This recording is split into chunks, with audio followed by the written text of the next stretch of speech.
अस्सलाम वालेकुम वरहमतुल्लाहि वबरकातुहू। हेलो स्टूडेंट्स, कैसे हो? उम्मीद करता हूँ अब सब अच्छे होंगे, फिट फाट होंगे। तो आज हम पढ़ेंगे क्लास 9 की केमिस्ट्री, ब्रांचेज ऑफ केमिस्ट्री। चार ब्रांचेज हैं, चार ब्रांचेज मैंने पहले वीडियो में बताया है, आप वो देखें। और इसके बाद चार ब्रांचेज अभी हम सेकंड पार्ट पढ़ेंगे। तो देखें, ब्रांचेज ऑफ केमिस्ट्री बहुत ही इजी, केमिस्ट्री बहुत ही इजी है। अब वीडियो को मुकम्मल देखें। अब रोजमर्रा जिंदगी में हम जितने भी अमल करते हैं ये सब क्या है, ये केमिस्ट्री है, लेकिन हमें पता नहीं चलता कि ये है क्या। अब देखिए, केमिस्ट्री की तरफ हम आते हैं कि इंडस्ट्रियल केमिस्ट्री है, इसके बाद न्यूक्लियर केमिस्ट्री है, इन्वायरमेंटल केमिस्ट्री है, इसके साथ साथ बायो केमिस्ट्री है। इनमें क्या है और ये हम आम जिंदगी में कहाँ तो देख के आते हैं। हम रोजमर्रा जिंदगी में जो काम करते हैं वो ही क्या है, वो है हमारे पास केमिस्ट्री। अब देखें, तो ब्रांचेस ऑफ केमिस्ट्री क्लास 9 की केमिस्ट्री चैप्टर नंबर 1 और लेक्चर नंबर 4 है। उसमें ब्रांचेस है इंडस्ट्रियल केमिस्ट्री। अब देखिए, नाम से जाहिर है इंडस्ट्री का मतलब क्या है, जिसको हम सनती केमिस्ट्री कहते हैं, या इसको हम आम जुबान में कहते हैं कारखाना। यानी अब कारखाना क्या है, कारखाने में हम क्या देखते हैं? आपने देखा होगा कारखाना, कहीं पे देखा होगा तो देखिए, सुना होगा, अगर नहीं सुनी तो देखिए आप। The branch of chemistry, chemistry की वो branch in which we study, जिसमें हम मुताला करते हैं, स्टडी करते हैं टेक्निक्स। टेक्निक्स का मतलब क्या है? तरीके, कि जिसमें हम तरीके स्टडी करते हैं, तरीके देखते हैं किसके? एंड केमिकल प्रोसेस, और जो कीमियाई अमाल होते हैं किसके लिए? For the preparation. प्रिपरेशन का मतलब है तैयार होना, तैयारी करना। ऑफ डिफरेंट, डिफरेंट का मतलब है मुख्तलिफ, इंडस्ट्रियल प्रोडक्ट, यानी जो कारखाने में प्रोडक्ट हम हासिल करते हैं। अब इसका मतलब क्या है? देखिए, इंडस्ट्रियल केमिस्ट्री, केमिस्ट्री की वो ब्रांच है कि जिसमें हम प्रोडक्ट हासिल करते हैं। और वो प्रोडक्ट किस तरह हासिल होते हैं? कौन कौन ऐसी चीजें हैं जिसके मिलाने से वो प्रोडक्ट हम हासिल करते हैं? तो ये सब चीजें हम स्टडी करते हैं, इसको हम नाम देते हैं इंडस्ट्रियल केमिस्ट्री। फॉर एग्जांपल देखें, सीमेंट। सीमेंट, अब आपने नाम सुना होगा। सीमेंट हम कहां पर इस्तेमाल करते हैं? घरों की कंस्ट्रक्शन, तामीर में हम इस्तेमाल करते हैं सीमेंट। सीमेंट के बगैर हम घर नहीं बनाते हैं। अब सीमेंट, ये वाला सीमेंट, ये कहाँ तैयार होते हैं? तो ये तैयार होता है कारखाने में, जिसको हम सीमेंट इंडस्ट्री कहते हैं। अब ये सीमेंट किस चीज से बना है? कौन सी ऐसी चीजें हैं कि जिसके मिलाप से, कि जिसके मिलने से सीमेंट बन गया है? अब ये चीजें किस तरह मिलते हैं? तो जो हमें बनाते हैं सीमेंट, यानी प्रोडक्ट बनाते हैं, तो किस तरह मिलते हैं? इसके मिलना और ये प्रोडक्ट हासिल करना, इसका नाम क्या है? Industrial chemistry. बहुत ही सिंपल। अब ये हम करते हैं मुख्तलिफ किस्म के। पाकिस्तान में कितने कारखाने? बहुत ज्यादा कारखाने। इस तरह ग्लास, ग्लास जिसको हम कहते हैं शीशा। अब ग्लास से हम क्या तैयार करते हैं? विंडोज वगैरह हम ग्लास से तैयार करते हैं, और बहुत चीजें हम ग्लास यानी शीशे से तैयार करते हैं। अब ये शीशा, ये ग्लास कहाँ पर तैयार होता है? तो उसकी इंडस्ट्री है। अब इंडस्ट्री में ये किन किन चीजों से मिलकर ये शीशा बना हुआ है? तो ये किन किन चीजों से मिलकर बना हुआ है, इन चीजों का हम स्टडी करते हैं, ये किस तरह बना हुआ है, तो इसका नाम क्या होगा? इसका नाम होगा इंडस्ट्रियल केमिस्ट्री। यानी कारखानों में जो भी चीजें बनते हैं तो इसका नाम होगा इंडस्ट्रियल केमिस्ट्री। इसके बाद है फर्टिलाइजर। फर्टिलाइजर जिसको हम कहते हैं कद, जो कि हम फसलों को देते हैं। अब ये कद किस तरह बनते हैं, किन किन चीजों के मिलाप से बनते हैं, तो ये हम सब स्टडी करते हैं, हमें हासिल हो गया कद। अब ये कद क्या है, कहां पर ये बना हुआ है, तो ये सब हम स्टडी करेंगे। तो इस केमिस्ट्री की ब्रांच को हम नाम देंगे इंडस्ट्रियल केमिस्ट्री। बहुत ही, अब बहुत सारे कारखाने हैं, तो कारखाने में जितने भी प्रोडक्ट हम हासिल करते हैं और ये किस तरह बनते हैं, प्रिपरेशन इसकी क्या है और इसके तरीके क्या है, तो ये सब हम स्टडी करते हैं इंडस्ट्रियल केमिस्ट्री के अंदर। तो देखिए, बहुत ही इजी। अब देखिए, न्यूक्लियर की तरफ आते हैं। न्यूक्लियर केमिस्ट्री क्या है? नाम से जाहिर है न्यूक्लियर। न्यूक्लियर, ये न्यूक्लियर का मतलब है न्यूक्लियस, और न्यूक्लियस किसको कहते हैं? मरकजा। सिंपल, मरकज का मतलब होता है सेंटर, यानी दरमियान में जो चीज होती है उसको हम नाम देते हैं सेंटर। किस तरह? जिस तरह सिंपल एग्जांपल में, तो एक स्टेडियम है और स्टेडियम में क्या है? ग्राउंड है। तो ग्राउंड का सेंटर बिल्कुल क्या होता है? अगर आप देखें तो उसका जो पिच होता है जिसपे खिलाड़ी, फॉर एग्जाम्पल में बाबर आजम, वो क्या करता है? वो बैटिंग करता है। अब ये बिल्कुल क्या है, क्योंकि इसके इर्द गिर्द जो बाउंड्री होते हैं तकरीबन वो सेम होती है। 60 मीटर इस साइड पे, 60 मीटर इस साइड पे, इस साइड पे, इस तरह तकरीबन इसका जो है था वो सेंटर। अब सेंटर किस तरह होते हैं? तो क्या हम यहाँ पे पिच स्टडी करते हैं? नहीं, तो यहाँ पे हम एटम स्टडी करते हैं। यानी एटम का क्या होगा? एटम का मार्कस होगा। किस तरह? देखिए, मैं बनाता हूँ। The branch of chemistry, chemistry की वो ब्रांच है इन विच वी स्टडी, जिसमें हम मुताला करते हैं न्यूक्लियस। और न्यूक्लियस मैंने बताया जो सेंटर में होता है। Changes occurring in the nucleus, और न्यूक्लियस में कौन कौन चेंजेस है, किस तरह चेंजेस होते हैं। Properties of the particles present inside the nucleus, और न्यूक्लियस में जो पार्टिकल्स प्रेजेंट होते हैं, फॉर एग्जांपल ये हमारे पास एटम, तो एटम के जो सेंटर होता है इसमें होंगे, इसको हम नाम देते हैं न्यूक्लियस। अब ये क्या है, न्यूक्लियस जो मैंने एन से रिप्रेजेंट कर लिया है, और इसके इर्द गिर्द ऐसे रास्ते होते हैं जिसको हम नाम देते हैं ऑर्बिट। ये रास्ते क्या है जो मैंने सबस पेन से बनाया है, 1 2 3 रास्ते, इसको हम नाम देते हैं ऑर्बिट।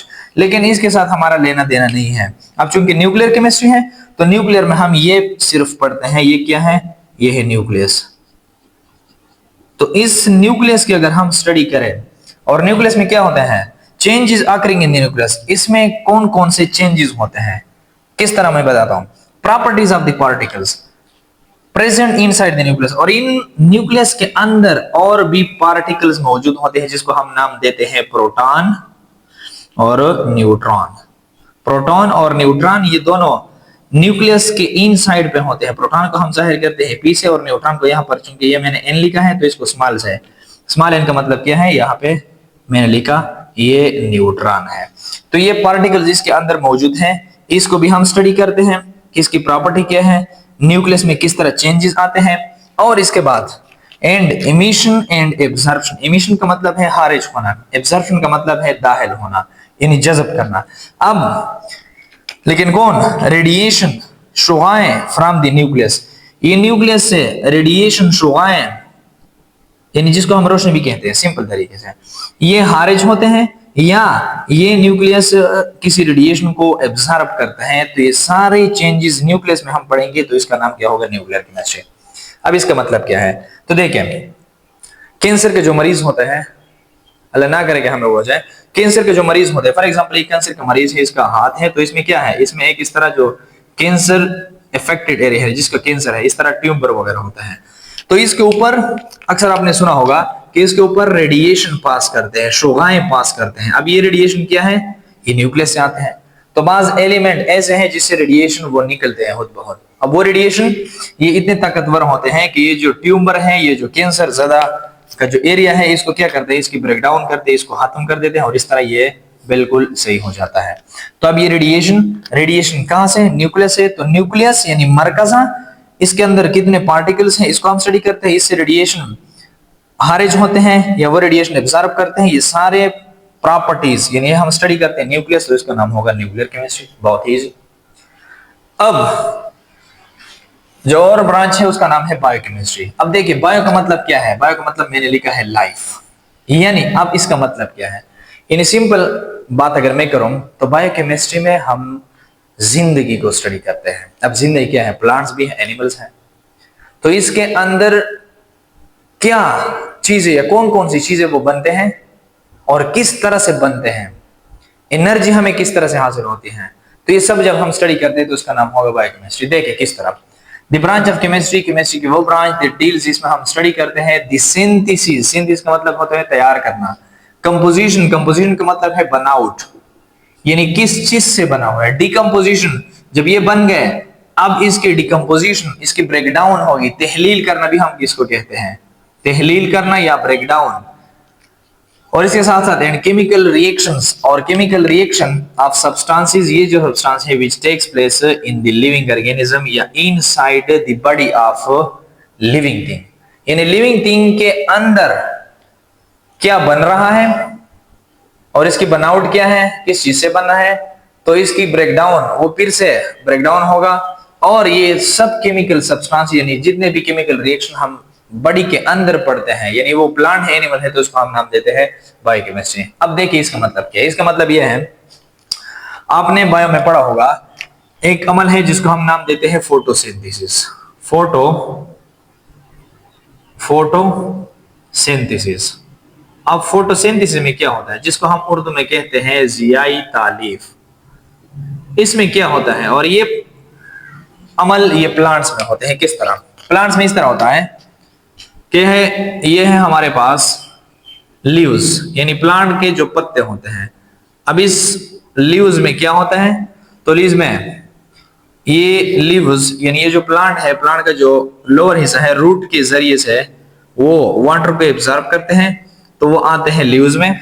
इस तरह यहाँ पर छोटे छोटे सुराख होते हैं प्लांट्स में, जो लीव्स है उसके लोअर एपिडर्मिस पे, उसके लोअर पार्ट्स पे छोटे छोटे सुराख होते हैं जिसको हम स्टोमेटा कहते हैं। इसके थ्रू हवा से कार्बन डाइऑक्साइड गैस वो इंटर होता है और ऊपर से सनलाइट ये इंटर होते हैं। तो ये प्लांट्स के अंदर ये अमल होता है। अब देखिए कार्बन डाइऑक्साइड ये हवा से वाटर रूट के जरिए एब्जॉर्ब करते हैं और ऊपर से सनलाइट ये प्लांट के ऊपर लगते हैं, तो इससे तैयार होता है खुराक जिसको हम नाम देते हैं C6H12O6 जिसको हम नाम देते हैं ग्लूकोज, प्लस इसके साथ ऑक्सीजन। अब देखिए यह अमल हो गया, ये सिंथेसिस, ये सिंथेसिस हो गई, देखिए सिंथेसिस हो गई, लेकिन कहां पे? इनसाइड द लिविंग ऑर्गेनिज्म यानी लिविंग थिंग के अंदर इसकी सिंथेसिस हो गई, ये खुराक है। अब ये कहां पे होता है? ये होता है प्लांट में। अब देखिए एनिमल्स, मैं और आप क्या करते हैं? बस खुराक के दुश्मन हैं, 24 घंटे हम क्या करते हैं? खुराक की तलाश में लगे रहते हैं। अब ये खुराक क्या है? ये ग्लूकोज है जो कि हम फ्रूट्स वगैरह ये भी खाते हैं, डायरेक्ट प्लांट्स को खाते हैं फ्रूट्स, या इनडायरेक्ट हम खाते हैं। इनडायरेक्ट किस तरह है? फॉर एग्जांपल गंदम है, गंदम की कटाई कर दी तो गंदम के इस तरह जो है आपने आटा पीस लिया और इसके बाद क्या करते हैं? आप खुराक करते हैं। अब ये ऑक्सीजन, तो ऑक्सीजन क्या है? ऑक्सीजन इसके साथ ये ग्लूकोज के साथ कंबाइन होते हैं जो हम खुराक करते हैं, फिर सांस लेते हैं, तो सांस क्या है? ऑक्सीजन, और इसके नतीजे में बन जाता है कार्बन डाइऑक्साइड, वाटर और इसके साथ साथ एनर्जी। अब ये एनर्जी अगर आपका रोजा है, आप फास्टिंग में है, तो रोजा में क्या करते हैं आप? यही जब टाइम होता है तो आप बिल्कुल, आपके आंखें बिल्कुल बंद होते हैं और कुछ भी दिखाई नहीं देता है। लेकिन जब आप खुराक करते हो यानी खुराक खाते हो तो इसके बाद अब क्या होता है कि आपकी आंखें खुल जाते हैं और आपको जो है वो सब कुछ दिखाई दे रहा है। क्यों? क्योंकि एनर्जी मिल गई। अब ये एनर्जी अब कहां पे होता है? ये एनिमल में होता है। अब देखिए एनिमल और प्लांट्स, एनिमल अगर हम देखें एनिमल और प्लांट ये दोनों क्या है? ये दोनों लिविंग थिंग्स हैं। और ये प्रोसेस जिसमें क्या हो गया? सिंथेसिस, बनावट भी हो गई। किस चीज से बना है? कार्बन, हाइड्रोजन, ऑक्सीजन, या इस चीज से बना हुआ है। तो ये बनावट भी हो गई, सिंथेसिस भी हो गई, कंपोजिशन इसकी है, डिकम्पोजिशन इसकी तहलील भी हो गई, और ये रिएक्शन भी हुआ, केमिकल रिएक्शन कहां पे हो गए? प्लांट और लिव एनिमल्स यानी लिविंग थिंग के अंदर ये सब प्रोसेस हो गए, तो उसको हम नाम देते हैं बायोकेमिस्ट्री। बहुत important. Last one, environmental chemistry. Environmental chemistry नाम से इन्वायरमेंट का मतलब होता है माहौल, यानी अब इसका मतलब क्या है? Environmental chemistry the branch of chemistry in which we study a concern किसके साथ है? द इंटरेक्शन, ताल्लुक किसके साथ? Chemical process, chemical substance with the environment, माहौल, and their impact on it. Impact का मतलब है असर। जो चीजें बनते हैं किस तरह से बनते हैं और इनका माहौल के ऊपर असर क्या है। देखें तो इन्वायरमेंटल केमिस्ट्री को मैं इंडस्ट्रियल के साथ वो कोरिलेट करता हूं। फॉर एग्जांपल ये एक इंडस्ट्रीज है, फॉर एग्जांपल ये क्या है? ये एक इंडस्ट्री है, सीमेंट की इंडस्ट्री है वगैरह वगैरह, ये एक इंडस्ट्री है। तो यहाँ पे आप एक कारखाना है, यहाँ पे आप सीमेंट बनाते हैं। सपोज ये सीमेंट की इंडस्ट्री है। अब सीमेंट हम बनाते हैं तो किस चीज से बनते हैं? कौन कौन से आप चीजें वो मिलाते हैं? तो इसके नतीजे में यहाँ पे क्या निकलता है? यहाँ पे धुआं वगैरह वो निकल आएगा। तो जब धुआं आएगा, अब ये धुआं कहाँ पे? ये सारा का सारा ये क्या है? माहौल में आ गया। अब जब इन्वायरमेंट माहौल में आएगा तो माहौल को क्या करेगा? गंदा करेगा, यानी एयर पोल्यूशन इससे क्या होगा? वो प्रोड्यूस होगी एयर पोल्यूशन। और इसका नुकसान क्या है? आपको भी पता है, मुझे भी पता है, एयर पोल्यूशन होगा। इसके साथ साथ यहाँ पे वाटर, ये जो कंटेमिनेटेड वाटर है, गंदे पानी है, वो बाहर आ गए। तो बाहर कहाँ पे आएंगे? माहौल में आएंगे। अब जब माहौल में आएंगे तो इससे क्या प्रोड्यूस होगा? तो इससे प्रोड्यूस होगा वाटर पोल्यूशन। अब वाटर पोल्यूशन का नुकसान क्या है? देखें, जब फिशेस इसमें होंगे, वाटर में होंगे, तो वहां पे उसकी डेथ भी होती है। आप और मैं पीते हैं तो इसमें भी क्या होगा? वाटर बॉर्न डिजीज वो पैदा होते हैं। जो वाटर कंटेमिनेटेड वाटर से वो डिजीज, वो बीमारी आते हैं, तो वो पैदा होंगे। इस तरह बहुत सारे नुकसान है। अब इन्वायरमेंटल केमिस्ट्री में ये सब चीजें हम पढ़ते हैं, इन्वायरमेंट के ऊपर इसका असर क्या है और हम किस तरह माहौल को साफ सुथरा रखें, ये सब चीजें जब हम पढ़ेंगे तो उसका नाम होगा इन्वायरमेंटल केमिस्ट्री। तो मिलते हैं नेक्स्ट वीडियो में, और इसी के साथ मैं मांगता हूँ इजाजत। अल्लाह हाफिज।